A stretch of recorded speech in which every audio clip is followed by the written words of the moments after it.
नमस्कार साथियों, स्वागत है आपका जीएस प्लस के ऑनलाइन प्लेटफॉर्म पे। मैं हूं आलोक पांडे। साथियों, आज हम देख रहे हैं एनसीईआरटी कक्षा 8 की और 5वां चैप्टर है। आप देख रहे हैं बगल में लिखा हुआ है न्यायपालिका। ये जुडिशियल सिस्टम से संबंधित है, इसके बारे में हम आज चर्चा करेंगे। आइए हम देखते हैं कि न्यायपालिका का क्या इंपॉर्टेंस है। ये चीज कॉलम दिया गया है शिक्षकों के लिए, इसको भी हम पढ़ते हैं। आइए थोड़ा सा एक नजर हम इस पे भी दौड़ाते हैं।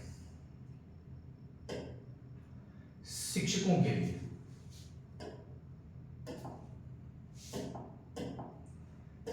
के लिए इन अध्यायों के जरिए विद्यार्थियों को न्यायपालिका से क्या किया जाता है, परिचित कराया जा रहा है। न्यायपालिका से परिचित कराया जा रहा है। इस व्यवस्था के पुलिस अदालत जैसे कुछ आयामों के बारे में बच्चे पहले से ही काफी कुछ जानते होंगे। वे मीडिया के जरिए या अपने निजी अनुभवों के आधार पर, थोड़ा सा इसको मैं और बड़ा कर देता हूं।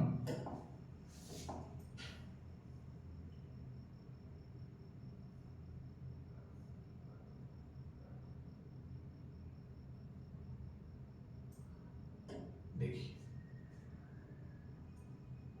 वे मीडिया के जरिए या अपने निजी अनुभवों के आधार पर, है ना, या पर्सनल एक्सपीरियंसेस के बेस पर इन संस्थाओं के बारे में जानते हैं।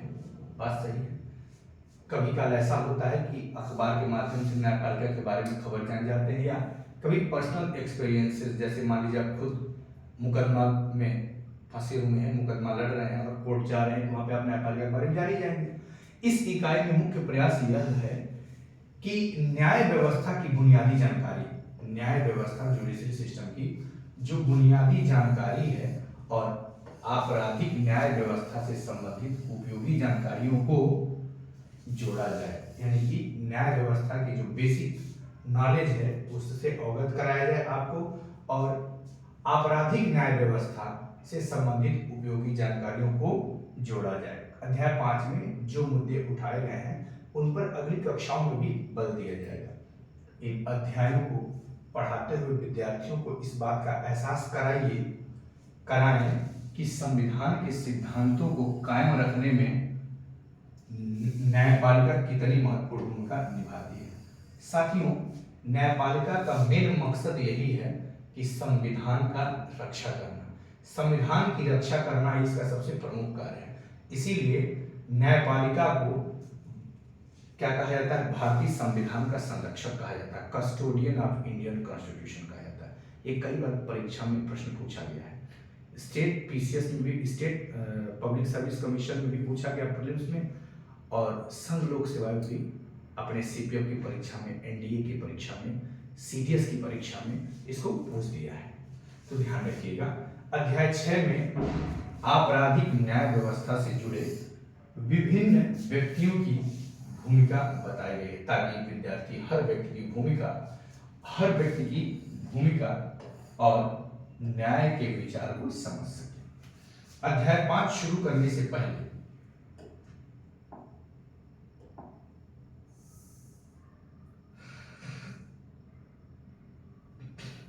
ध्यान रखिएगा, अध्याय 5 में न्यायपालिका से संबंधित अध्याय 5 शुरू करने से पहले पिछली इकाई में हुई कानून के शासन की चर्चा को दोहरा लेना अच्छा रहेगा। ठीक है, इसके बाद ही कानून के शासन को कायम रखने में न्यायपालिका की भूमिका पर चर्चा शुरू की जा सकती है। बिल्कुल सही बात है। अध्याय 5 में न्यायपालिका से संबंधित पांच अलग अलग लेकिन एक दूसरे से जुड़ी अवधारणाओं पर चर्चा की गई है। न्यायपालिका की स्वतंत्रता उसकी जिम्मेदारियों के निर्वाह के लिए बहुत ही क्या है, महत्वपूर्ण है। आगे बात समझ में, यह काफी जटिल विचार है, लेकिन क्या बात कहा गया है कि न्यायपालिका की स्वतंत्रता उसकी जिम्मेदारियों के निर्वाह के लिए बहुत महत्वपूर्ण है। यदि न्यायपालिका स्वतंत्र नहीं रहेगी तो अपनी जिम्मेदारियों को स्वतंत्र रूप से निष्पक्ष होकर के निर्वाह नहीं कर पाएगी। इसीलिए इंडियन कॉन्स्टिट्यूशन में इंडिपेंडेंट जुडिशरी की स्थापना किया गया है। इंटीग्रेटेड जुडिशरी मतलब एकीकृत न्यायपालिका और स्वतंत्र न्यायपालिका दोनों का अस्तित्व है। यहाँ पे ध्यान रखेंगे, जो स्वतंत्र न्यायपालिका है वो संघीय लक्षण है, फेडरल कैरेक्टर है, और जो इंटीग्रेटेड जुडिशरी सिस्टम है, एकीकृत न्यायपालिका, यानी कि केंद्र के लिए जो न्यायपालिका होगा वही न्यायपालिका राज्य के लिए भी होगा, यानी केंद्र और राज्य दोनों के लिए एक ही न्यायपालिका होगा। इस व्यवस्था को हम कहते हैं एकीकृत न्यायपालिका।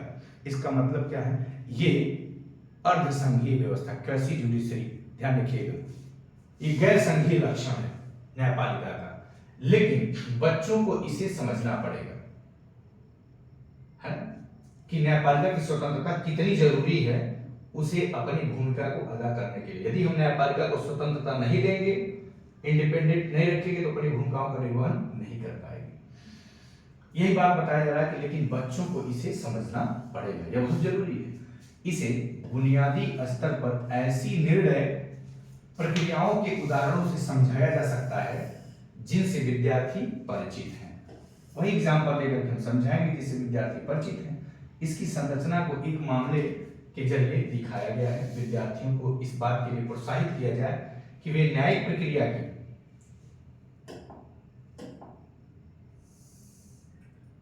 प्रक्रिया की कार्य पद्धति को समझने के लिए, वे न्यायिक प्रक्रिया की कार्य पद्धति को समझने के लिए कुछ अन्य मामलों पर भी चर्चा करें। न्याय तक पहुंच, एक्सेस टू जस्टिस शीर्षक इस अध्याय की अंतिम अवधारणा में जनहित याचिका पीआईएल की भूमिका पर जोर दिया गया है। ध्यान दीजिएगा, पीआईएल, पीएन भगवती ने इसकी शुरुआत किया था। पब्लिक इंटरेस्ट लिटिगेशन, पीआईएल की भूमिका पर जोर दिया गया है। इस हिस्से में न्याय मिलने में विलंब का भी जिक्र किया गया है कि लोगों को कभी कभी न्याय क्या होता है, बहुत विलंब में मिलता है, तो वह देर से मिलने वाला न्याय वास्तव में अन्याय ही होता है। इसीलिए न्यायपालिका कई बार कह चुकी है, इस पर कमेंट भी की है कि देर से मिलने वाला न्याय वास्तव में अन्याय की कैटेगरी से भी खतरनाक है, बदतर है। इस हिस्से में की अंतिम अवधारणा में जनहित याचिका हो गया, न्याय मिलने में विलंब का भी जिक्र किया गया है, और इस भाग की चर्चा करते हुए मौलिक अधिकारों के बारे में बच्चों की बढ़ती समझदारी का इस्तेमाल करें। अध्याय 6 के जरिए बच्चों को आपराधिक न्याय व्यवस्था से जुड़े विभिन्न व्यक्तियों की भूमिका तथा निष्पक्ष मुकदमे की प्रक्रिया से परिचित कराया जाएगा।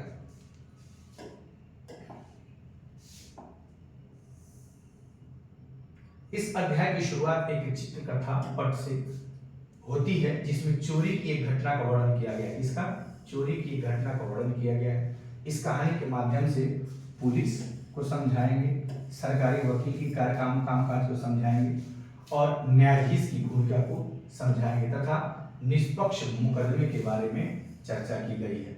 जैसे आप जाते हैं चोरी के लिए, चोरी का कोई मैटर होता है, थाने में जाते हैं, मुकदमा दर्ज कराने जाते हैं, तो अक्सर देखा गया है कि जो पुलिस के अधिकारी हैं वहां पे थाने में बैठे हुए हैं, दरोगा हैं, एसओ हैं, जो भी हैं, एफआईआर दर्ज नहीं करते हैं, चोरी का मुकदमा नहीं लिखते हैं। इस बात की काफी संभावना है कि इन चीजों के बारे में विद्यार्थियों की अपनी एक राय हो सकता है कि वे आपराधिक न्याय व्यवस्था के यानी कि क्रिमिनल जुडिशरी सिस्टम, आपराधिक न्याय व्यवस्था के बारे में काफी नकारात्मक या निराशापूर्ण राय रखते हों। शिक्षक के नाते आपकी यह जिम्मेदारी है, शिक्षक होने के नाते आपकी यह जिम्मेदारी है कि इस अध्याय में दिए गए आदर्शों की चर्चा के जरिए उनकी इस निराशा को दूर करें और उनके अंदर सकारात्मक मनोवृत्ति का विकास करें।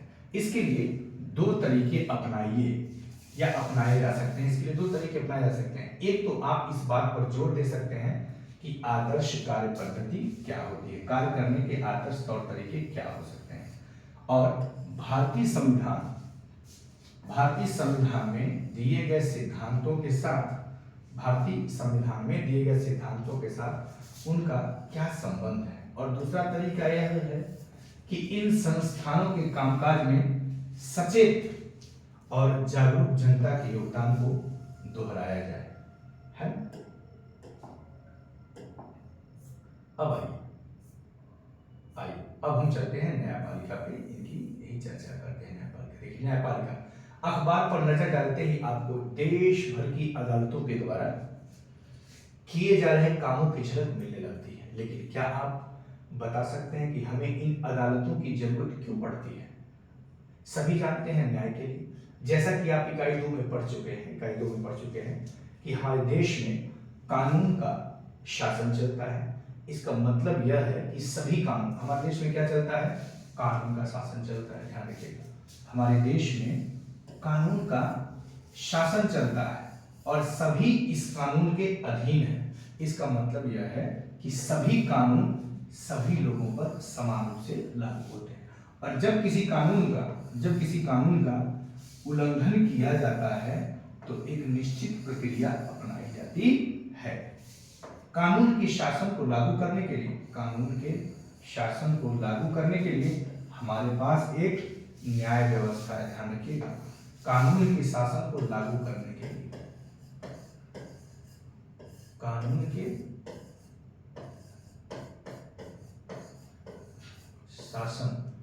कानून का शासन बना रहे, इसीलिए न्याय व्यवस्था बनाया गया है। इस व्यवस्था में बहुत सारी अदालतें हैं जहां नागरिक न्याय के लिए जा सकते हैं। सरकार का अंग होने के नाते न्यायपालिका भी भारतीय लोकतंत्र की व्यवस्था बनाए रखने में अहम भूमिका निभाती है। क्योंकि सरकार के 3 अंग होते हैं। सरकार के कितने अंग होते हैं? 3 अंग होते हैं। तो सरकार के 3 अंग में जो तीसरा अंग है, पहला अंग क्या है? विधायिका, ध्यान रखिए, लेजिस्लेचर जिसको बोलते हैं। एंड सेकेंड पार्ट कार्यपालिका, जिसको एग्जीक्यूटिव बोलते हैं, कार्यपालिका, ठीक है। और तीसरा है आपका न्यायपालिका। यह न्यायपालिका, अब चूंकि यह सरकार के 3 अंग में एक अंग है, इसलिए यह लोकतंत्र की व्यवस्था बनाए रखने में अहम भूमिका निभाती है। यह इस भूमिका को केवल इसलिए निभा पाती है क्योंकि यह स्वतंत्र है। ध्यान रखिएगा, न्यायपालिका लोकतंत्र की व्यवस्था को बनाए रखने के लिए अहम भूमिका अदा करती है। इसके पीछे रीजन क्या है कि यह स्वतंत्र है। यदि स्वतंत्र नहीं होती तो इसको शासित करके संचालित किया जाता, जिससे कभी भी लोकतंत्र के व्यवस्था को बनाए रखने में सफल नहीं हो पाती। देखिए, स्वतंत्र न्यायपालिका का क्या मतलब होता है? देख लीजिए, स्वतंत्र न्यायपालिका का क्या मतलब होता है? क्या आपके आसपास की अदालत और नई दिल्ली में स्थित सर्वोच्च न्यायालय के बीच कोई संबंध है? इस अध्याय में आपको इन सवालों के जवाब मिलेंगे। ध्यान रखिएगा, बिल्कुल संबंध है। ये एकीकृत न्यायपालिका है। एकीकृत न्यायपालिका भारत में है, इंटीग्रेटेड, यानी केंद्र और राज्य दोनों के लिए एक ही न्यायपालिका, जिसमें शिखर पे कौन है? सुप्रीम कोर्ट है, उसके बाद हाई कोर्ट है, उसके बाद लोअर कोर्ट्स आते हैं, लोअर कोर्ट अधीनस्थ न्यायालय आते हैं। एक हायरार्की बना हुआ, सर्वोच्च न्यायालय फिर हाई कोर्ट। यदि आप यहाँ पे मुकदमे दायर करते हैं और यहाँ पे न्यायाधीशों के द्वारा यदि कोई डिसीजन दिया जाता है, निर्णय दिया जाता है, और यदि आप निर्णय से असंतुष्ट हैं तो आप कहाँ चले जाते हैं? हाई कोर्ट में चले जाते हैं। मान लीजिए हाई कोर्ट ने भी निर्णय दिया और आप इसके निर्णय से संतुष्ट नहीं है तो आप कहाँ जाते हैं? सुप्रीम कोर्ट में चले जाते हैं। तो इस तरह से देखते हैं कि तीनों में एक संबंध है। तीनों में क्या है? एक संबंध है। न्यायिक नियंत्रण है सुप्रीम कोर्ट, लोअर कोर्ट के ऊपर हाई कोर्ट का। ध्यान रखिएगा, इसको मैं ऐसे लिख रहा हूं, ध्यान समझिएगा, सुप्रीम कोर्ट, हाई कोर्ट और लोअर कोर्ट। तो हाई कोर्ट का लोअर कोर्ट के ऊपर प्रशासनिक नियंत्रण है, एडमिनिस्ट्रेटिव कंट्रोल है। हाई कोर्ट का लोअर कोर्ट के ऊपर ये न्यायिक नियंत्रण है, जुडिशियल कंट्रोल। इसका मतलब क्या हो गया कि हाई कोर्ट का लोअर कोर्ट पर दोनों प्रकार का नियंत्रण है, प्रशासनिक नियंत्रण भी है, न्यायिक नियंत्रण भी है। लेकिन सुप्रीम कोर्ट का हाई कोर्ट पर प्रशासनिक नियंत्रण नहीं है, ये ध्यान रखिएगा, ये प्रशासनिक नियंत्रण नहीं है, लेकिन ये वाला जो है नियंत्रण न्यायिक नियंत्रण रहता है, बना रहता है, ये ध्यान रखिएगा। तो क्या आपके आसपास की अदालत और नई दिल्ली में स्थित सर्वोच्च न्यायालय के बीच कोई संबंध है? इस अध्याय में आपको इन सवालों के जवाब मिल जाएंगे। आइए देखते हैं कैसे जवाब मिल जाएगा। आइए, कह रहा है कि न्यायपालिका की क्या भूमिका है। अदालतें बहुत सारे मुद्दों पर फैसले सुनाती हैं। क्या कह रहा है कि जो अदालतें हैं, जो कोर्ट्स हैं, वो बहुत सारे मुद्दों पर फैसले सुनाती हैं। वे यह तय कर सकती हैं कि शिक्षकों को विद्यार्थियों की पिटाई नहीं करनी चाहिए। देख लीजिए, अदालतें बहुत सारे मुद्दों पर फैसले सुनाती हैं और वे यह तय कर सकती हैं, यहाँ तक कि राज्य सरकार को लोकतांत्रिक व्यवस्था को सुदृढ़ करने के लिए कई स्कीम संचालित करने के लिए निर्देश भी दे सकती हैं। जैसे कि मिड डे मील योजना चलाने के लिए केंद्र सरकार को निर्देश दिया गया था उच्चतम न्यायालय के द्वारा। कब? जब देखा गया कि तमिलनाडु राज्य में मिड डे मील योजना के माध्यम से बच्चों के बाल मन में जातीय असमानता का बोध मिटाने का बड़ा बेहतर प्रयास किया जा रहा है, और चूंकि असमानता को मिटाना लोकतांत्रिक व्यवस्था को सुदृढ़ करने में एक मील का पत्थर साबित हो सकता है, इसलिए सुप्रीम कोर्ट ने दिशा निर्देश दिया और सभी राज्य सरकारों को दिशा निर्देश दिया कि इस तरह की योजना चलाई जानी चाहिए, क्योंकि इससे जाति असमानता कहीं कहीं मिटाने में दीर्घकाल में हमें मदद मिलेगा और इससे लोकतांत्रिक व्यवस्था सुदृढ़ होगी। देखिए यहाँ पे तो अदालतें बहुत सारे मुद्दों पर फैसले सुनाती हैं। वे यह तय कर सकते हैं कि शिक्षकों को विद्यार्थियों की पिटाई नहीं करनी चाहिए। ध्यान रखिएगा, शिक्षकों को विद्यार्थियों की पिटाई नहीं करनी चाहिए। वे राज्यों के बीच नदियों के पानी के बंटवारे पर फैसला दे सकती हैं। वे किसी अपराध के लिए लोगों को सजा दे सकते हैं। अब आपके लिए होमवर्क ये आ जाएगा कि ऐसे नदियों के पानी के बंटवारे को लेकर के, जैसे कावेरी नदी के पानी को लेकर के दक्षिण भारत के कई राज्यों में टकराव उत्पन्न होता है, समस्या आता है। तो इस तरह से कई राज्यों से बहने वाली नदियों को लेकर के नदियों के पानी के बंटवारे पर फैसला सुप्रीम कोर्ट सुनाती है। वे किसी अपराध के लिए लोगों को सजा दे सकती है। न्यायपालिका के कामों को मोटे तौर पर निम्नलिखित भागों में बांटा जा सकता है। आइए देखते हैं न्यायपालिका क्या क्या काम और कर सकता है और उसके कार्यों को किस प्रकार से बांट करके हम देख सकते हैं। पहला काम इसका क्या है कि विवादों का निपटारा करना। यदि कोई विवाद आया, डिस्प्यूट आया, उसका सॉल्यूशन पैदा करता है, निपटारा करता है, न्याय करता है। न्याय व्यवस्था नागरिक व सरकार, दो राज्य सरकारों और केंद्र व राज्य सरकारों के बीच पैदा होने वाले विवादों को हल करने की क्रियाविधि मुहैया कराती है। न्याय व्यवस्था क्या करती है?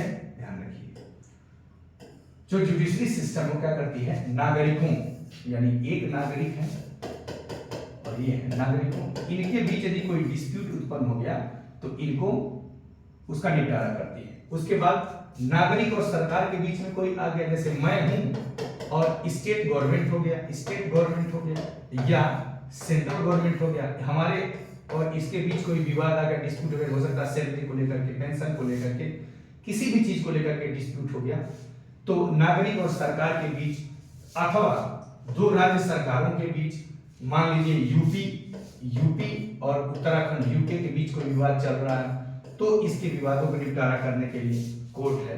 और केंद्र और राज्य सरकारों के बीच पैदा होने वाले विवादों को हल करने की क्रियाविधि मुहैया कराती है। मान लीजिए विवाद किसके साथ हो जाए? केंद्र और राज्य सरकारों के बीच, एक तरफ सेंट्रल गवर्नमेंट हो और एक तरफ स्टेट गवर्नमेंट हो, इनके बीच यदि कोई विवाद उत्पन्न हो जाए, राज्य सरकार और केंद्र सरकार के बीच विवाद उत्पन्न हो जाए, तो इन विवादों का निपटारा न्याय व्यवस्था के द्वारा किया जाता है। दूसरा चीज क्या है? दूसरा कार्य क्या करता है? न्यायिक समीक्षा करता है। यानी कि ध्यान से समझिएगा, संविधान की व्याख्या का अधिकार, ध्यान समझिएगा, एक्सप्लेनेशन ऑफ कॉन्स्टिट्यूशन, न्यायपालिका की व्याख्या करने का अधिकार, राइट टू एक्सप्लेन कॉन्स्टिट्यूशन मुख्य रूप से न्यायपालिका के पास ही होता है। किसके पास होता है? न्यायपालिका के पास ही होता है। It means that judiciary have a right for explain to the constitution. इस नाते यदि न्यायपालिका को ऐसा लगता है कि संसद द्वारा पारित किया गया कोई भी कानून, संसद के द्वारा पारित किया गया कोई भी कानून संविधान के आधारभूत ढांचे का उल्लंघन करता है, तो वह उस कानून को रद्द कर सकती है। इसे न्यायिक समीक्षा कहा जाता है। अब सवाल उठता है, संविधान के आधारभूत ढांचे का उल्लंघन, संविधान के आधारभूत ढांचा क्या होता है? बेसिक स्ट्रक्चर, संविधान के कुछ मूल ढांचे हैं जिनमें संशोधन नहीं किया जा सकता है। यदि उसमें आप संशोधन करेंगे तो अदालत उस समस्त संशोधन को खारिज कर देगी। कानून की रक्षा और मौलिक अधिकारों का क्रियान्वयन, इसका तीसरा काम क्या है? कानून की रक्षा और मौलिक अधिकारों का क्रियान्वयन। अगर देश के किसी भी नागरिक को ऐसा लगता है कि उसके मौलिक अधिकारों का उल्लंघन हुआ है, तो वह सर्वोच्च न्यायालय या उच्च न्यायालय में जा सकता है। अगर देश के किसी भी नागरिक को ऐसा लगता है कि उसके मौलिक अधिकारों का उल्लंघन हुआ है, तो वह सर्वोच्च न्यायालय या उच्च न्यायालय में जा सकता है। उदाहरण के लिए कक्षा 7 की किताब में आपने हाकिम शेख के बारे में पढ़ा था, जो खेतिहर थे। वे चलती हुई ट्रेन से गिरकर घायल हो गए थे। जब कई अस्पतालों ने उनका इलाज करने से इनकार कर दिया, तो उनकी हालत काफी खराब हो गई। इसी मामले की सुनवाई के बाद सर्वोच्च न्यायालय ने यह फैसला दिया था कि संविधान के अनुच्छेद 21 में, देख लीजिए, संविधान के अनुच्छेद 21 में प्रत्येक नागरिक को जीवन का मौलिक अधिकार दिया गया है, प्राण एवं दैहिक स्वतंत्रता, और इसमें स्वास्थ्य का अधिकार भी शामिल है। इसी अनुच्छेद 21 का इस्तेमाल करके सुप्रीम कोर्ट बार बार क्या करती है, और दिल्ली हाई कोर्ट बार बार क्या करती है, दिल्ली राज्य सरकार में जब ठंड के दिनों में धुंध कोहरा छा जाता है, घना कोहरा छा जाता है, जिसमें प्रदूषण, गैसीय कण वायुमंडल के परिधि से बाहर नहीं जा पाते हैं, वायुमंडल के नीचे ही पड़े रहते हैं, और एक गैस का चैम्बर बन जाता है और हम ऑक्सीजन लेते हैं, तो हमारे लिए स्वच्छ हवा नहीं मिल पाता, चाहे पराली जलाने की वजह से हो, चाहे जिस वजह से भी हो। लेकिन इसी बात पे अनुच्छेद 21 के हनन होता है। इससे हम स्वच्छ हवा में, साफ सुथरे हवा में सांस नहीं ले पाते हैं, खुले हवा में सांस नहीं ले पाते हैं, और हमारा जीवन, इससे हमारा स्वास्थ्य खराब होता है। इसी को आधार बना करके सुप्रीम कोर्ट हेल्थ इमरजेंसी लागू करने का आदेश देती है, बंद का आदेश देती है। फलस्वरूप न्यायालय ने पश्चिम बंगाल सरकार को आदेश दिया, ध्यान समझिएगा, न्यायालय ने क्या किया, पश्चिम बंगाल सरकार को आदेश दिया कि वह अस्पतालों की लापरवाही के कारण हाकिम शेख को जो नुकसान हुआ उसका मुआवजा दे। देखिए, मुआवजा दे। सरकार को यह आदेश भी दिया गया कि वह प्राथमिक स्वास्थ्य व्यवस्था की रूपरेखा तैयार करें और उसमें आपात स्थितियों में रोगियों के इलाज पर विशेष ध्यान दिया जाए। पश्चिम बंग खेत मजदूर समिति बनाम पश्चिम बंगाल राज्य का ये केस था, ध्यान रखिएगा। ये आप केस स्टडीज को बना सकते, इसको कहीं भी एग्जाम्पल के तौर पे कोड कर सकते हैं कि पश्चिम बंग खेत मजदूर समिति, अब ये लड़ाई क्यों किया, समिति था, एसोसिएशन था, एक तरह से क्या था, कमेटी था, एसोसिएशन था, और राज्य सरकार के खिलाफ लड़ाई करे। आइए अब देखिए, यहाँ दिया गया भारत का सर्वोच्च न्यायालय, इसकी स्थापना 26 जनवरी 1950 को की गई थी। उसी दिन हमारा देश गणतंत्र बना था। 26 जनवरी 1950 को अपने पूर्ववर्ती फेडरल कोर्ट ऑफ इंडिया 1937 से 49 की भांति यह न्यायालय भी पहले संसद भवन के भीतर चैम्बर ऑफ प्रिंसेस में हुआ करता था। इसे 1958 में इस इमारत में स्थानांतरित किया गया। अब देखिए, यहाँ पे दिया हुआ है कि अपनी शिक्षिका की सहायता से इस तालिका में दिए गए खाली स्थानों को भरिए। विवाद की किस तरीके का विवाद है? उदाहरण, केंद्र और राज्य के बीच विवाद। केंद्र और राज्य के बीच का जो विवाद हुआ है वो किस मैटर को लेकर के विवाद हुआ है? जीएसटी वाले मैटर पर अधिकतर हो जाता है। दो राज्यों के बीच विवाद, तो नदियों के बीच की विवाद हो जाता है। दो नागरिकों के बीच विवाद, कोई भी विवाद हो सकता है। ऐसे कानून जो संविधान का उल्लंघन करते हैं, SC/ST एक्ट जो था। स्वतंत्र न्यायपालिका क्या होती है? ध्यान रखिए, कह रहा है कि कल्पना कीजिए कि एक ताकतवर नेता ने अपने परिवार की जमीन पर कब्जा कर लिया है। आपके परिवार की जमीन पर कब्जा कर लिया है। क्या कह रहा है? कल्पना करिए कि कोई ताकतवर पॉलिटिशियन है ना, ताकतवर नेता है, दबंग है, उसने आपके परिवार की जमीन पर कब्जा कर लिया है। आप एक ऐसी व्यवस्था में रहते हैं जहां नेता किसी न्यायाधीश को उसके पद से हटा सकते हैं, जहां नेता किसी न्यायाधीश को उसके पद से हटा सकते हैं। ध्यान रखिएगा, आप एक ऐसी व्यवस्था में रहते हैं जहां नेता किसी न्यायाधीश को उसके पद से हटा सकते हैं। प्रक्रिया क्या है? महाभियोग। हालांकि इसमें एक नेता नहीं हटा पाएगा, प्रक्रिया होता है, संसद में इसको पारित किया जाता है, या उसका तबादला कर सकते हैं। जब आप इस मामले को अदालत में ले जाते हैं तो न्यायाधीश भी नेता की हिमायत करता दिखाई देता है, उसका पक्ष लेता दिखाई देता है। नेताओं का न्यायाधीश पर जो नियंत्रण रहता है उसकी वजह से न्यायाधीश स्वतंत्र रूप से फैसले नहीं ले पाते, क्योंकि उनको लगता है कि यदि हम कोई इनके खिलाफ अगेंस्ट डिसीजन ले लिए तो हमारी ट्रांसफर इधर उधर कर देंगे या हमें नौकरी से निकाल देंगे, इस तरह की बात। देखिए, तो नेताओं का न्यायाधीश पर जो नियंत्रण रहता है उसकी वजह से न्यायाधीश स्वतंत्र रूप से फैसले नहीं ले पाते। स्वतंत्रता का यह अभाव न्यायाधीश को इस बात के लिए मजबूर कर देगा कि वह हमेशा नेता के ही पक्ष में फैसला सुनाए। हम ऐसे बहुत सारे किस्से जानते हैं जहां अमीर और ताकतवर लोगों ने न्यायिक प्रक्रिया को प्रभावित करने का प्रयास किया। इसमें कई न्यायाधीशों के ऊपर महाभियोग भी चलाया गया है इसलिए, लेकिन भारतीय संविधान इस तरह की दखल अंदाजी को स्वीकार नहीं करता। इसीलिए हमारे संविधान में न्यायपालिका को पूरी तरह क्या रखा गया है, स्वतंत्र रखा गया है, ताकि किसी भी राजनेता के दबाव में आकर के न्यायाधीश कोई निर्णय न सुनाए। साथियों, इस स्वतंत्रता का एक पहलू है शक्तियों का बंटवारा। इस स्वतंत्रता, न्यायपालिका की स्वतंत्रता का एक पहलू क्या है, शक्तियों का बंटवारा, सेपरेशन ऑफ पावर। क्या है, शक्तियों का बंटवारा, ध्यान रखिएगा, सेपरेशन ऑफ पावर।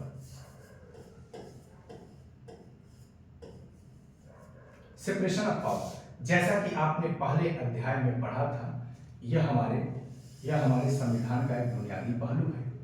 इसका मतलब यह है कि विधायिका और कार्यपालिका, लेजिस्लेचर और एग्जीक्यूटिव जैसी सरकार की अन्य शाखाएं न्यायपालिका के काम में दखल नहीं दे सकती। ध्यान रखिएगा, इस स्वतंत्रता का एक पहलू है शक्तियों का बंटवारा, जैसा कि आपने पहले अध्याय में पढ़ा था कि हमारे संविधान का एक बुनियादी पहलू है शक्तियों का बंटवारा।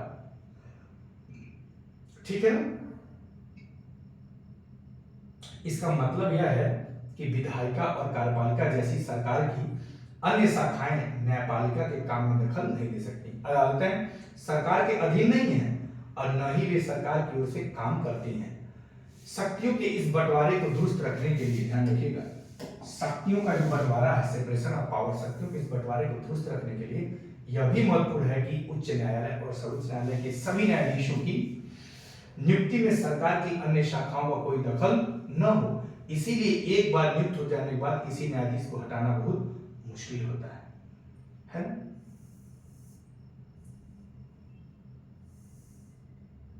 अब देखिए, कह रहा है 2 वजह बताइए कि लोकतंत्र के लिए स्वतंत्र न्यायपालिका क्यों अनिवार्य होती है। देखिए, न्यायपालिका की यह स्वतंत्रता अदालतों को भारी ताकत देती है। इसके आधार पर विधायिका और कार्यपालिका द्वारा शक्तियों के दुरुपयोग को रोक सकती हैं और विधायिका और कार्यपालिका द्वारा किए जा रहे मनमानी पे अंकुश लगा सकती हैं। न्यायपालिका देश के नागरिकों के मौलिक अधिकारों की रक्षा में भी अहम भूमिका निभाता है, क्योंकि अगर किसी को लगता है कि उसके अधिकारों का उल्लंघन हो रहा है तो वह अदालत में जा सकता है। साथियों, यदि आपके मूल अधिकारों का वायलेशन हो रहा है, उल्लंघन हो रहा है, तो आप डायरेक्ट हाई कोर्ट या सुप्रीम कोर्ट जा सकते हैं, आपको लोअर कोर्ट में जाने की जरूरत नहीं है। आगे बात समझ में, भारत में अदालतों की संरचना कैसे होती है, आइए देखते हैं कि अदालतों की संरचना कैसे होती है। और यहाँ दिया गया है SDG गोल 16, क्या है, peace and justice, strong institutions, यानी कि शांति, न्याय और सशक्त संस्थाएं, peace and justice and strong institutions. सतत विकास लक्ष्य 16 है, शांति, न्याय और सशक्त संस्थाएं। ध्यान रखिएगा, भारत में अदालतों की संरचना कैसी है। हमारे देश में 3 अलग अलग स्तर पे अदालतें होती हैं। एक सर्वोच्च लेवल पे सर्वोच्च न्यायपालिका है और निचले स्तर पे बहुत सारी अदालतें होती हैं। सबसे ऊपरी स्तर पे केवल एक अदालत है। जिन अदालतों से लोगों का सबसे ज्यादा ताल्लुकात होता है उन्हें अधीनस्थ न्यायालय या जिला अदालत कहा जाता है। ये अदालतें आमतौर पर जिले या तहसील के स्तर पे या किसी शहर में होती हैं। ये बहुत तरह के मामलों की सुनवाई करती हैं। प्रत्येक राज्य जिलों में बटा होता है और हर जिले में एक जिला न्यायाधीश होता है। प्रत्येक राज्य का एक उच्च न्यायालय होता है। यह अपने राज्य की सबसे ऊंची अदालत होती है। उच्च न्यायालयों से ऊपर सर्वोच्च न्यायालय होता है, या देश की सबसे बड़ी अदालत है, जो नई दिल्ली में स्थित है। देश के मुख्य न्यायाधीश सर्वोच्च न्यायालय के मुखिया होते हैं। सर्वोच्च न्यायालय के फैसले देश के बाकी सारी अदालतों को माननीय होते हैं। अब यहाँ देखिए, निचली अदालतों से ऊपरी अदालत तक हमारी न्यायपालिका की संरचना एक पिरामिड के रूप में जैसे लगती है। ऊपर दिए गए विवरण को पढ़ने के बाद नीचे दिए गए चित्र को भरें। अब यहाँ पे क्या हो जाएगा, आप जानते हैं, सुप्रीम कोर्ट हो जाएगा, यहाँ हाई कोर्ट हो जाएगा, यहाँ लोअर कोर्ट हो जाएगा, यही भरना था। हम और आगे चलते हैं, थोड़ा सा एक कदम आगे बढ़ाते हैं। अब यहाँ दिया गया है, साथियों ध्यान दीजिएगा, उच्च न्यायालयों की स्थापना सबसे पहले 1862 में कलकत्ता, बंबई और मद्रास में की गई। ये तीनों प्रेसिडेंसी शहर थे औपनिवेशिक शासनकाल में। दिल्ली उच्च न्यायालय का गठन 1966 में हुआ। आज देश भर में 25 उच्च न्यायालय हैं। बहुत सारे राज्यों के अपने उच्च न्यायालय हैं, जबकि पंजाब और हरियाणा का एक साझा उच्च न्यायालय चंडीगढ़ में है। दूसरी तरफ 4 पूर्वोत्तर राज्यों असम, नागालैंड, मिजोरम और अरुणाचल प्रदेश के लिए गुवाहाटी में एक ही उच्च न्यायालय रखा गया है। 1 जनवरी 2019 से आंध्र प्रदेश, अमरावती और तेलंगाना, हैदराबाद में अलग अलग उच्च न्यायालय हैं। ज्यादा से ज्यादा लोगों के नजदीक पहुंचने के लिए कुछ उच्च न्यायालयों की राज्य के अन्य हिस्सों में खंडपीठ भी है, बेंच भी। जैसे इलाहाबाद उच्च न्यायालय का एक खंडपीठ कहाँ है, लखनऊ में है। आइए देखते हैं। अब देखिए कह रहा है, क्या विभिन्न स्तरों की ये अदालतें एक दूसरे से जुड़ी हुई हैं? तो जवाब आएगा जी हाँ, जुड़ी हुई हैं। भारत में हमारे पास एकीकृत न्यायिक व्यवस्था है। देखिए क्या है, एकीकृत न्यायिक व्यवस्था है। न्यायपालिका की स्थिति क्या है, स्वतंत्र है, और व्यवस्था कैसी है, एकीकृत न्यायिक व्यवस्था है। इसका मतलब यह है कि ऊपरी अदालतों के फैसले नीचे की सारी अदालतों को माननीय होते हैं। ध्यान रखिएगा। इस एकीकरण को समझने के लिए अपील की व्यवस्था को देखा जा सकता है। अगर किसी व्यक्ति को ऐसा लगता है कि निचली अदालत द्वारा दिया गया फैसला सही नहीं है, तो वह उससे ऊपर की अदालत में अपील कर सकता है। लोअर कोर्ट के निर्णय से यदि आप असंतुष्ट हैं, तो हाई कोर्ट में अपील कर सकते हैं। हाई कोर्ट के निर्णय से यदि आप असंतुष्ट हैं, तो सुप्रीम कोर्ट में अपील कर सकते हैं। अपील की व्यवस्था को समझने के लिए आइए एक मुकदमे पर हम विचार करते हैं। यह राज्य दिल्ली प्रशासन बनाम लक्ष्मण कुमार एवं अन्य का मुकदमा है, जो निचली अदालत से सर्वोच्च न्यायालय तक लड़ा गया।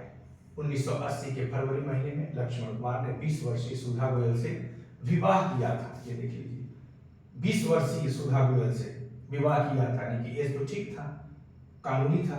वे दिल्ली में एक फ्लैट में रहते थे, जहां लक्ष्मण के भाई और उनके परिवार भी रह रहे थे।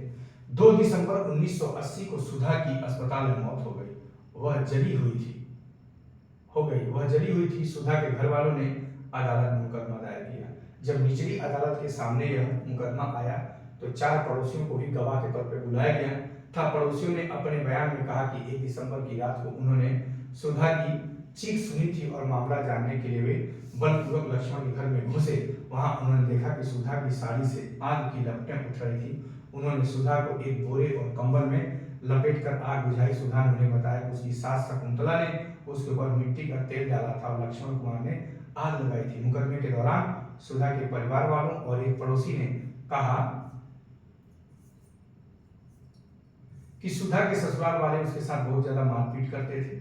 उनकी मांग थी कि पहले बच्चे के पैदा होने पर उन्हें बड़ी रकम, एक स्कूटर और एक फ्रिज दिया जाए। अपने बचाव में लक्ष्मण और उसकी मां ने कहा कि सुधा दूध गर्म कर रही थी, तभी उसकी साड़ी में आग लग गई। इन सभी बयानों और साक्ष्यों के आधार पर निचली अदालत ने लक्ष्मण, उसकी मां शकुंतला, सुधा के जेठ सुभाष चंद्र को दोषी करार दिया और तीनों को मौत की सजा सुनाई। 1983 के नवंबर महीने में तीनों आरोपियों ने इस फैसले के खिलाफ उच्च न्यायालय में अपील दायर कर दी। दोनों तरफ के वकीलों के तर्क सुनने के बाद उच्च न्यायालय ने फैसला किया कि सुधा की मौत एक दुर्घटना थी। वह मिट्टी के तेल से जलने वाले स्टोव से जली थी। अदालत ने लक्ष्मण, शकुंतला, सुभाष चंद्र तीनों को बरी कर दिया। शायद आपको कक्षा 7 की किताब में महिला आंदोलन पर केंद्रित चित्र निबंध याद होगा। उसमें आपने पढ़ा था कि 1980 के दशक में देश भर के महिला संगठन दहेज हत्याओं के खिलाफ आवाज उठा रहे थे। उन्हें इस बात पर दुख था कि अदालतें इस तरह की घटनाओं में दोषियों को दंडित नहीं कर पा रही हैं। देख लीजिए, उच्च न्यायालय के उपरोक्त फैसले ने ऐसी जागरूक महिलाओं को काफी परेशान कर दिया और उन्होंने कई जगह धरने प्रदर्शन किए और उच्च न्यायालय के फैसले के खिलाफ सर्वोच्च न्यायालय में एक और अपील दायर कर दी। यह appeal Indian federation of human lawyers नामक संगठन की तरफ से दायर किया गया था और 1985 में सर्वोच्च न्यायालय ने लक्ष्मण और उसकी मां व भाई को बरी करने के फैसले के खिलाफ अपील पर सुनवाई कर दी। वकीलों के तर्क सुनने के बाद सर्वोच्च न्यायालय ने जो फैसला दिया वह उच्च न्यायालय के फैसले से अलग था, यानी कि सर्वोच्च न्यायालय ने लक्ष्मण और उसकी मां को तो दोषी पाया, लेकिन सुभाष चंद्र को आरोपों से बरी कर दिया क्योंकि उसके खिलाफ पर्याप्त सबूत नहीं थे। सर्वोच्च न्यायालय ने दोनों आरोपियों को उम्र कैद की सजा सुना दी। अब देखिए विधि व्यवस्था की विभिन्न शाखा कौन कौन सी है। विधि व्यवस्था, कानून व्यवस्था की विभिन्न शाखाएं कौन सी हैं। दहेज हत्या का यह मामला समाज के विरुद्ध अपराध की श्रेणी में आता है। दहेज हत्या का यह मामला समाज के विरुद्ध अपराध की श्रेणी में आता है। यह आपराधिक या फौजदारी कानून का उल्लंघन है। कौन सी कानून का है? आपराधिक या फौजदारी कानून का उल्लंघन। फौजदारी कानून के अलावा हमारी विधि व्यवस्था दीवानी कानून या सिविल लॉ से संबंधित मामलों को भी देखती है। फौजदारी और दीवानी कानून के बीच फर्क को समझने के लिए नीचे दी गई तालिका को देखें। आइए देखते हैं क्या दिया गया है। देखिए कह रहा फौजदारी कानून क्या होता है और दीवानी कानून क्या होता है, इसमें हम कैसे फर्क समझेंगे, थोड़ा सा इस पे हम नजर डालते हैं।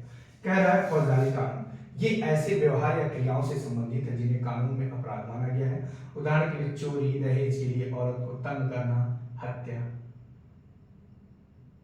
ये ऐसे व्यवहार या क्रियाओं से संबंधित है जिन्हें कानून में अपराध माना गया है। इस तरह कोई कृत्य आप किए हैं तो अपराध है। उदाहरण के लिए चोरी आपने किया, दहेज के लिए औरतों को तंग करना, हत्या इत्यादि। इसमें सबसे पहले आमतौर पर प्रथम सूचना रिपोर्ट प्राथमिकी दर्ज कराई जाती है। इसके बाद पुलिस क्या करती है? अपराध की जांच करती है और अदालत में केस फाइल करती है। अगर व्यक्ति दोषी पाया जाता है तो उसे जेल भेजा जा सकता है और उस पर जुर्माना भी किया जा सकता है। ये हो गया आपका फौजदारी कानून। दीवानी कानून में क्या होता है? इसका संबंध व्यक्ति विशेष के अधिकारों के उल्लंघन या अवहेलना से होता है। देख लीजिए इसका संबंध किससे होता है? व्यक्ति विशेष के अधिकारों के उल्लंघन या अवहेलना से होता है। उदाहरण के लिए जमीन की बिक्री, चीजों की खरीदारी, किराया, तलाक, ध्यान रखिएगा, तलाक दीवानी है, आदि से संबंधित विवाद।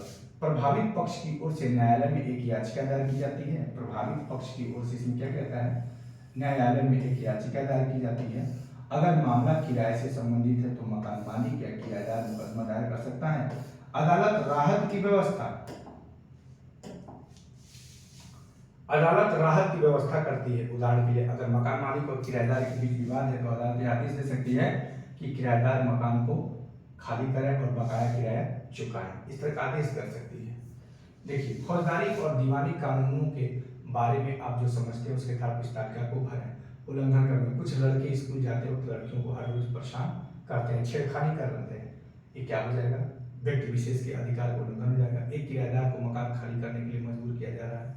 आगे बात समझें, इसको होमवर्क में करिए और भरिए। अब देखिए यहाँ पे लिखा गया है, क्या हर व्यक्ति अदालत की शरण में जा सकता है?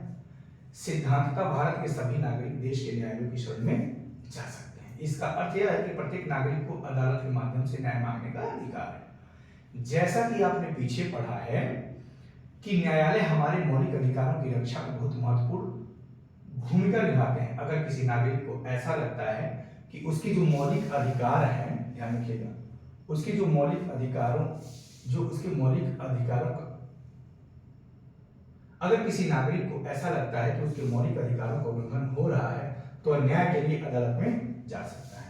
अदालत की सेवाएं सभी के लिए खुली हुई हैं, सभी के लिए उपलब्ध हैं, लेकिन वास्तव में गरीबों के लिए अदालत में जाना काफी मुश्किल साबित होता है। एक चीज ध्यान रखिएगा साथियों, बता रहा हूं, भारतीय संविधान में अनुच्छेद, ध्यान रखिए, आर्टिकल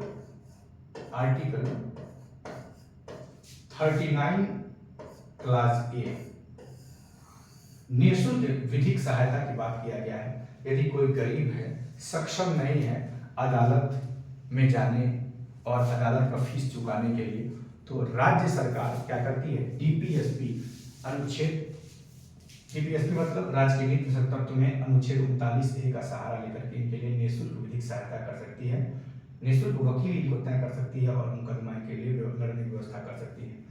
चूंकि कानूनी प्रक्रिया में न केवल काफी पैसा और कागजी कार्रवाई की जरूरत पड़ती है, बल्कि उसमें समय भी बहुत लगता है। अगर कोई गरीब आदमी पढ़ना लिखना नहीं जानता है और उसका पूरा परिवार दिहाड़ी मजदूरी से चलता है, तो अदालत में जाने और इंसाफ मांगने की प्रक्रिया में वह अपना उसकी रोजी रोटी छीन जाएगी। इंसाफ पाने की उम्मीद इसलिए बहुत मुश्किल होती है, क्योंकि जब वो अदालत के तारीख पे तारीख, आप पिक्चर सुने होंगे सनी देओल का फेवरेट डायलॉग, तो जब वो बार बार कोर्ट जाएगा तो उसकी दिहाड़ी मजदूरी कट जाएगी, तो उसकी रोजी रोटी पे लाभ पड़ जाएगा। इसीलिए ये लोग जानते हैं कि अन्याय होने पे भी कोर्ट का दरवाजा नहीं खटखटा पाते हैं। इसी बात को ध्यान में रखते हुए 1980 के दशक में सर्वोच्च न्यायालय ने जनहित याचिका की व्यवस्था विकसित किया था। यदि आपके पास धन नहीं है, आप जानकार नहीं है, फिर भी जनहित याचिका दायर कर दें।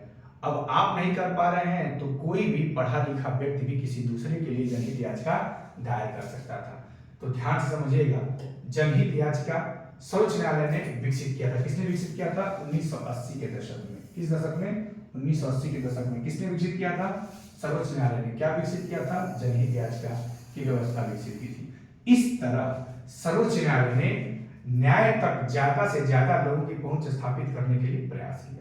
न्यायालय ने किसी भी व्यक्ति या संस्था को ऐसे लोगों की ओर से न्यायालय ने किसी भी व्यक्ति या संस्था को ऐसे लोगों की ओर से जनहित याचिका दायर करने का अधिकार दिया है जिनके अधिकारों का उल्लंघन हो रहा है। मान लीजिए कोई गरीब कोई व्यक्ति है और उसके अधिकारों का उल्लंघन हो रहा है, आप कोई व्यक्ति हैं या संस्था है, तो आप न्यायालय में, सुप्रीम कोर्ट में जनहित याचिका PIL दाखिल कर सकते हैं। यह याचिका उच्च न्यायालय या सर्वोच्च न्यायालय में दायर किया सकती है। ध्यान रखिएगा, PIL यानी कि जनहित याचिका केवल 2 ही न्यायालयों में दायर किया सकता है, एक सुप्रीम कोर्ट में, दूसरा हाई कोर्ट में। लोअर कोर्ट में किसी प्रकार का कोई PIL एक्सेप्ट नहीं किया जा सकता है। ध्यान रखिएगा।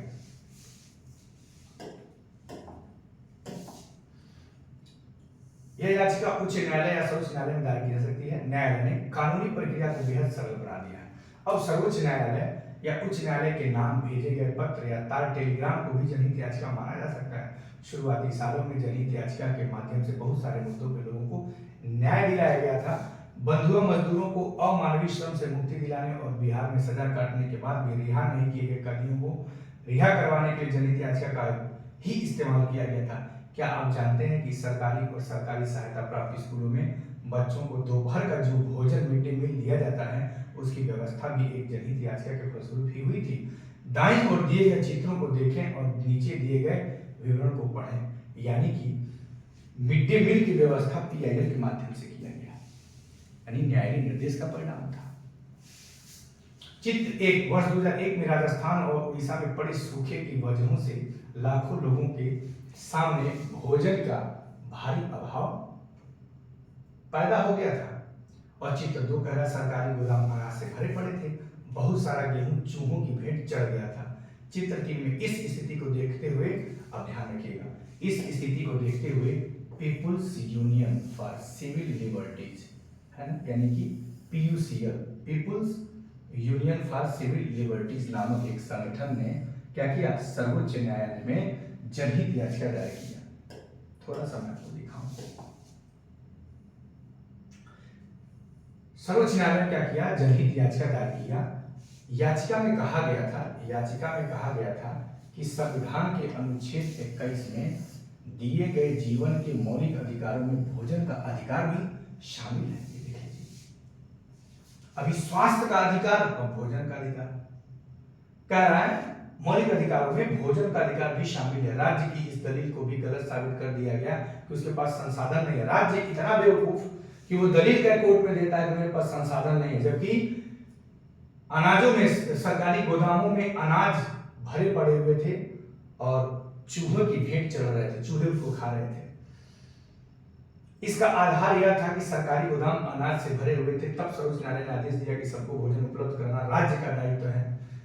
ध्यान रखिए, चित्र 4 में कह रहा है कि लिहाजा सर्वोच्च न्यायालय ने सरकार को आदेश दिया कि वह नए रोजगार पैदा करे, राशन की सरकारी दुकानों के जरिए सस्ती दर पर भोजन उपलब्ध कराए और बच्चों को स्कूल में दोपहर का भोजन दिया जाए। न्यायालय ने सरकारी योजनाओं के क्रियान्वयन के बारे में रिपोर्ट करने के लिए 2 खाद्य आयुक्तों को भी नियुक्त किया।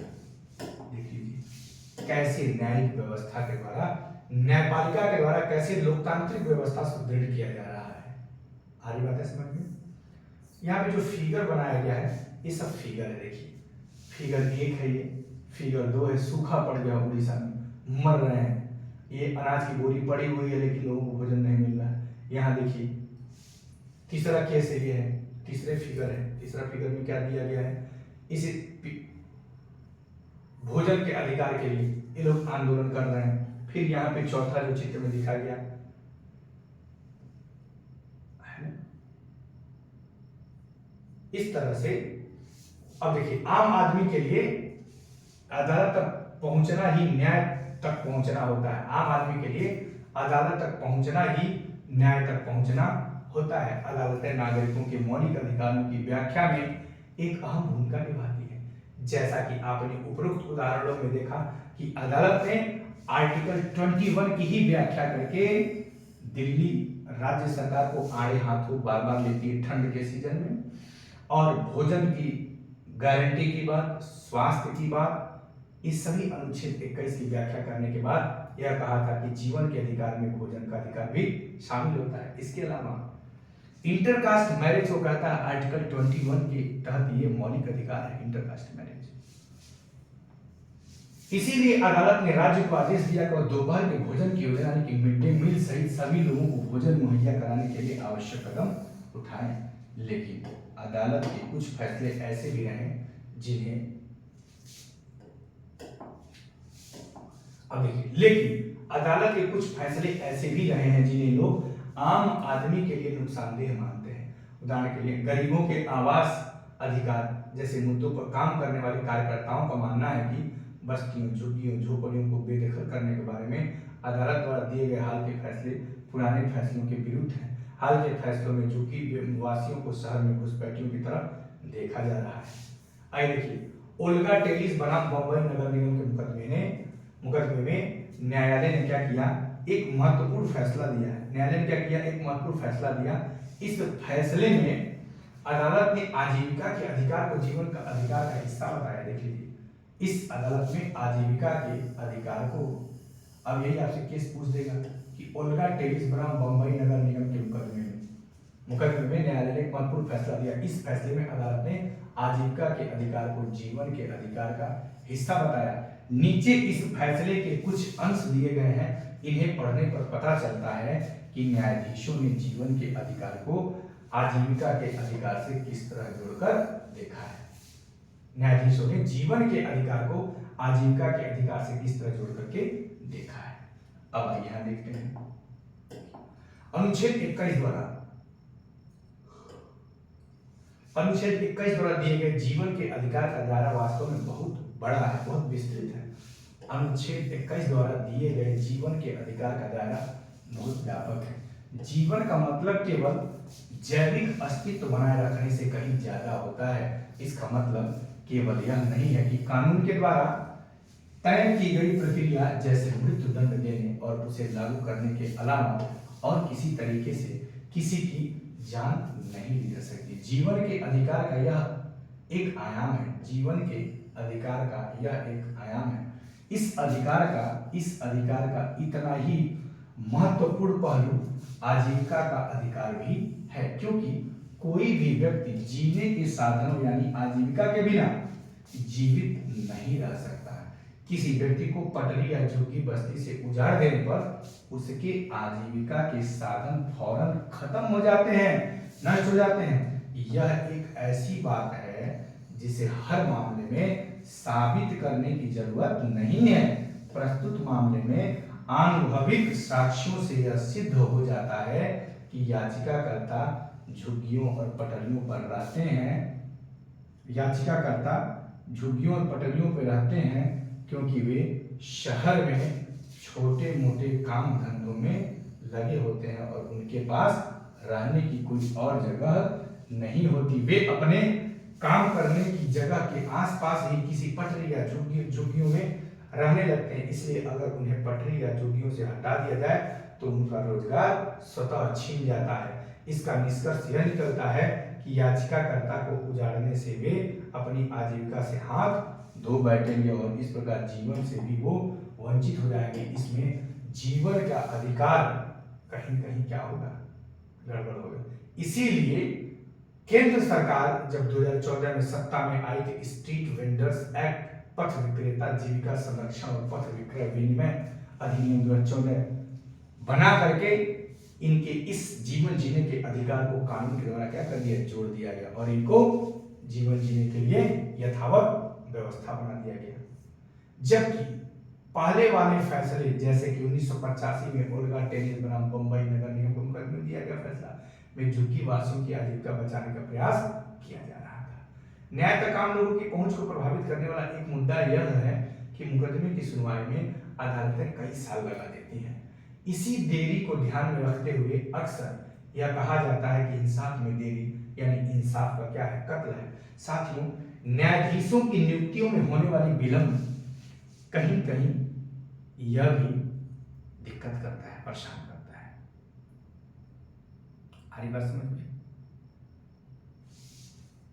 यह ध्यान दीजिए, भारत में न्यायाधीशों की संख्या ये दिखा रहा है कि कितने स्वीकृत पद हैं, कितने कार्यरत हैं, कितने रिक्त हैं।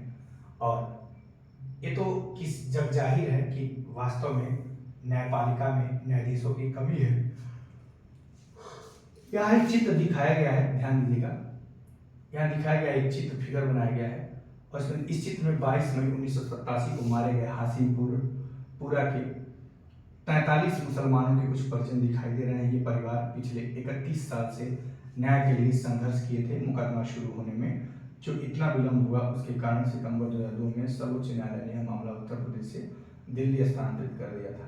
इसमें प्रोविंशियल आर्म्स कंस्टेबुलरी के 19 लोगों को हत्या और अन्य आपराधिक मामलों के आरोप में मुकदमे चलाए थे। इस मुकदमे में 2007 तक केवल 3 गवाहों के बयान दर्ज किए गए थे। अंत में 31 अक्टूबर 2018 को दिल्ली उच्च न्यायालय ने आरोपियों को दोषी ठहराया। आगे बात समझ में? न्यायाधीशों की कमी से मुकदमा करने वालों को न्याय मिलने में होने वाले प्रभाव की चर्चा करें।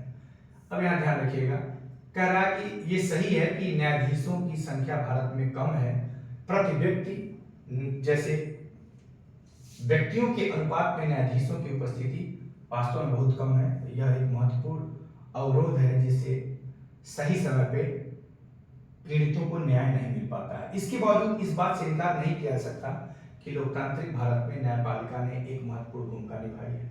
न्यायपालिका ने कार्यपालिका और विधायिका की शक्तियों पर अंकुश लगाया है और नागरिकों के अधिकारों की सुरक्षा की है। संविधान सभा के सदस्यों ने एक ऐसी न्यायपालिका का बिल्कुल सही सपना देखा था जो पूरी तरह स्वतंत्र हो और यह हमारे लोकतंत्र का एक बुनियादी पहलू है ना, बेसिक एस्पेक्ट से। अब यहाँ पे दे रहा है कि कुछ अभ्यास के लिए दिए गए यहाँ पे प्रश्न है, मैं इसको पढ़ लेता हूँ कि आप पढ़ चुके हैं कि कानून को कायम रखना और मौलिक अधिकारों को लागू करना है न्यायपालिका का एक मुख्य काम होता है। आपकी राय में इस महत्वपूर्ण काम को करने के लिए न्यायपालिका का स्वतंत्र होना क्यों जरूरी है? न्यायपालिका स्वतंत्र नहीं होगी तो कार्यपालिका और विधायिका के द्वारा न्यायपालिका को ऐसे कार्य करने के लिए दबाव बनाए जाएंगे या इनके ट्रांसफर, पोस्टिंग या नियुक्ति या इनकी नौकरी छीनने संबंधी खतरे उत्पन्न हो जाएंगे जिससे न्यायपालिका सशक्त तरीके से कार्य नहीं कर पाएगी। अध्याय 1 में मौलिक अधिकारों की सूची दी गई है, उसे कह रहा है फिर से पढ़िए। आपको ऐसा क्यों लगता है कि संवैधानिक उपचार का अधिकार न्यायिक समीक्षा के विचार से जुड़ा हुआ है? संवैधानिक उपचार रीट, जो 5 प्रकार की रीट होती है उसकी यहाँ पे चर्चा किया गया, जिसकी आगे की कक्षा में हम चर्चा करेंगे। नीचे तीनों स्तर के न्यायालय को दर्शाया गया है, यानी कि सर्वोच्च न्यायालय, उच्च न्यायालय और लोअर कोर्ट यानी कि निचली अदालत। प्रत्येक के सामने लिखिए उच्च न्यायालय ने सुधा गोयल के मामले में क्या फैसला दिया था।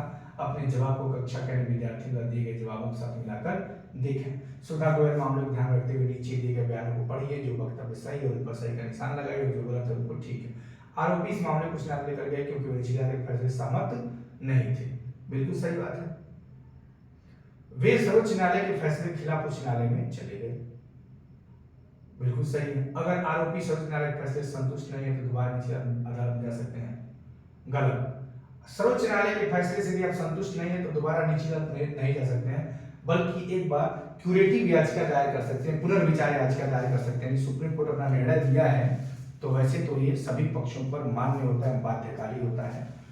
लेकिन आप लोअर कोर्ट में नहीं जा सकते, नीचे से ऊपर जा सकते हैं, ऊपर से नीचे नहीं जा सकते। आपको ऐसा क्यों लगता है कि 1980 के दशक में शुरू की गई जनहित याचिका की व्यवस्था सबको इंसान दिलाने के लिहाज से एक महत्वपूर्ण कदम थी? ओल्गा टेलिस बनाम बंबई नगर निगम मुकदमे में दिए गए फैसले के अंशों को दोबारा पढ़िए और इस फैसले में कहा गया है कि आजीविका का अधिकार जीवन के अधिकार का हिस्सा है। अपने शब्दों में लिखिए कि इस बयान से जजों का क्या मतलब था। इंसाफ में देरी यानी इंसाफ का कत्ल, इस विषय पर एक कहानी बनाइए। अगले पन्ने पर शब्द संकलन में दिए गए प्रत्येक शब्द से वाक्य बनाइए। देखिए यहाँ पे दिया गया भूख से मौत जिम्मेदार कौन? राज्य। उच्चतम न्यायालय का फैसला कोई एहसान नहीं, हक है अपना। सरकार अपना कर्तव्य न निभाए तो अदालत में जवाबदेह होगी। राज्य सरकार केंद्र शासित प्रदेशों के मुख्य सचिव प्रशासक। सरकार का कर्तव्य क्या है? प्रत्येक इंसान को रोटी मिले, कोई भूखा न सोए, भूख की मार सबसे ज्यादा झेलने वाले बेसहारा बुजुर्ग विकलांग विधवा आदि पर विशेष ध्यान दिया जाए। कुपोषण में भूख से किसी की मृत्यु न हो। भूखे पेट भरे गोदाम नहीं चलेगा, नहीं चलेगा। भूखे पेट भरे गोदाम, right to food campaign, right to zero hunger. देखिए यहाँ पे गोल 2 है zero hunger, mid day meal भोजन कराया जा रहा है, ध्यान रखिएगा। सतत विकास लक्ष्य 2 है भूखमरी को खत्म करना। आइए आप देखते हैं इस पोस्टर को पढ़कर भोजन के अधिकार के बारे में सरकार के दायित्वों की सूची बनाइए। इस पोस्टर में कहा गया कि भूखे पेट भरे गोदाम नहीं चलेगा, नहीं चलेगा। इस वक्तव्य को पृष्ठ 61 पर भोजन के अधिकार के बारे में दिए गए चित्र निबंध से मिलाकर देखिए। अब देखिए शब्द संकलन की बात किया गया है। बरी करना, जब अदालत किसी व्यक्ति को उन आरोपों से मुक्त कर देती है जिनके आधार पर उसके खिलाफ मुकदमा चलाया गया था तो उसे बरी करना कहा जाता है। अपील करना, निचली अदालत के फैसले के विरुद्ध जब कोई पक्ष उस पर पुनर्विचार के लिए ऊपरी न्यायालय में जाता है तो इसे अपील करना कहा जाता है। मुआवजा, किसी नुकसान या क्षति की भरपाई के लिए दिए जाने वाले रकम को मुआवजा कहा जाता है। बेदखली, अभी लोग जिस जमीन या मकानों में रह रहे हैं यदि उन्हें वहां से हटा दिया जाता है तो उसे बेदखली कहा जाता है। उल्लंघन, किसी कानून को तोड़ने या मौलिक अधिकारों के हनन की क्रिया को क्या कहा जाता है? उल्लंघन कहा जाता है। ये था साथियों आपके चैप्टर 5 जिसकी हमने चर्चा किया। आज बात समझ में, चैप्टर 5 जिसका कि हमने चर्चा किया। आइए हम इसके बारे में थोड़ा सा अब हम अपने नेक्स्ट चैप्टर के बारे में चलेंगे। ये था अध्याय 5। अब हम अध्याय 6 पे चलेंगे। अध्याय 6 क्या कहता है उसको भी चर्चा करेंगे। अध्याय 6 है हमारी आपराधिक न्याय प्रणाली, क्रिमिनल जुडिशरी सिस्टम, है ना। इस पे हम ध्यान देंगे, इस पे चर्चा करेंगे। ये 6वां चैप्टर है, इसको हम नेक्स्ट वीडियो में देखेंगे। डेली एक चैप्टर हम देखेंगे। Thank you so much.